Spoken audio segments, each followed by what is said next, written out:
We have discussed about corruption. We're about discussing about the handshake and the benefits. But your take on corruption and how the president, probably you expect the president to address differently this afternoon. Thank you very much, Ken.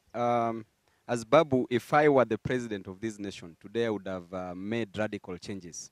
This is the day that I would have improved or rather made Kenya great in 3 years or destroyed Kenya in the next 3 years to come.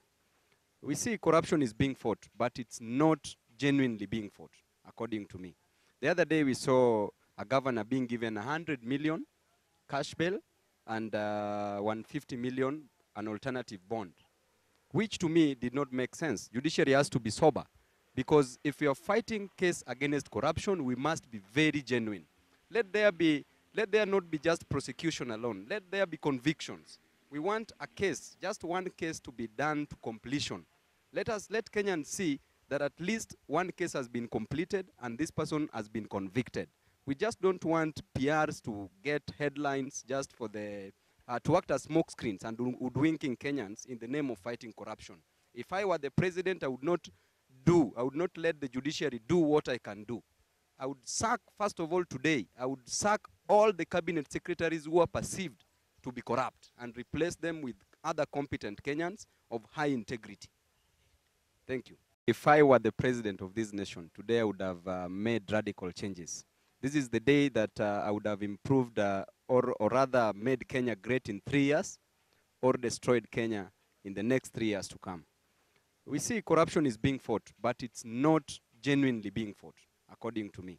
The other day we saw a governor being given 100 million cash bail and 150 million an alternative bond, which to me did not make sense. Judiciary has to be sober, because if we are fighting case against corruption, we must be very genuine. Let there not be just prosecution alone. Let there be convictions. We want a case, just one case, to be done to completion. We saw what happened in 2015, Babu, and the list was given, and you see what happened. Do you think the president can go that way, or he should not go that way? Because that's one of the times that Kenyans had very high hopes in the presidency when he announced the names, but the outcome is known. Majority of those people, or some of them, have taken public offices, and we've not seen a conviction. So this afternoon when he addresses the nation, definitely corruption is going to feature top. But how does he address it without necessarily making the same mistake that him as the president has regretted? I think, Ken, this is the president. And as a president, you will be loved as much as you will be hated. And for the best interest of the future generation, you have to make certain decisions which will not please other Kenyans. And other Kenyans will definitely also be pleased. As a president of this nation, you don't have to fear anything, because all along from 2013, it's all about talks. We don't know what is happening. This is the time for the president to strike. Let him not care about what people say, but let it do this for the best interest of the Kenyan citizens, because majority of Kenyans want a corruption-free nation, a nation that can provide employment opportunities to its youths, a nation that can recognize the value of women in the society, a nation that will ensure that there's prosperity in the foreseeable future. Okay. As a president, let him make a decision and strike irrespective of what a person will say. Okay. You know, if the bar is set that high, then people will steal more to prepare for the cash bail. Okay. So it means that it will encourage corruption. You don't think it will deter corruption? If somebody will be stealing, he will ensure that he gets more to keep some for the cash bail and some for himself. Okay. What I'm advocating for is not idea of the cash bail or even the bond. I'm advocating for conviction.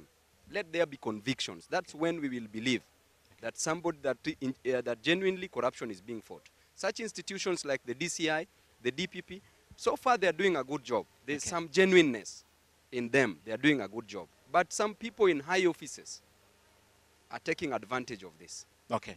Many people will want to steal 100 million shillings because it won't be known. 100 million shillings is not pocket change. You know, I've seen in other media, my brother Babu has already stated his stand on this matter, that he stands with the governor was treated badly.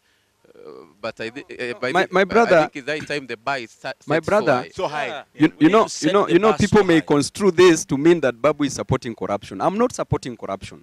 What I'm supporting is that let there be sobriety in the judicial system, such that even if you are let free on a free cash bail or free bond, but there is a conviction, that means that you are confident enough that there's enough evidence to pin this person down if indeed stole the money. And the terms of bail, for example, the governor cannot access his office. Does that also concern you? Because again, he has to work for the people of Samburu, Babu. You know, genuinely, we also have to be very objective. I'm speaking as a law student and as a lawyer.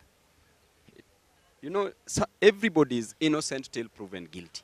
And again, I'm stating that I'm not supporting corruption. But you are innocent till proven guilty. I take, for example, my situation, my brother, yes. When I was arrested, you saw what happened. First of all, I wasn't taken to court within 24 hours, which is unconstitutional. Then they put the high bonds, the cash bill that they gave me was too high. This made me sleep in the cells from one cell to the other. So I was reasoning as a person who's already been arrested. There were arbitrary arrests. At least you're not arrested for corruption. Let there be no malice. And I will never be arrested for corruption because I'm a very clean Kenyan citizen.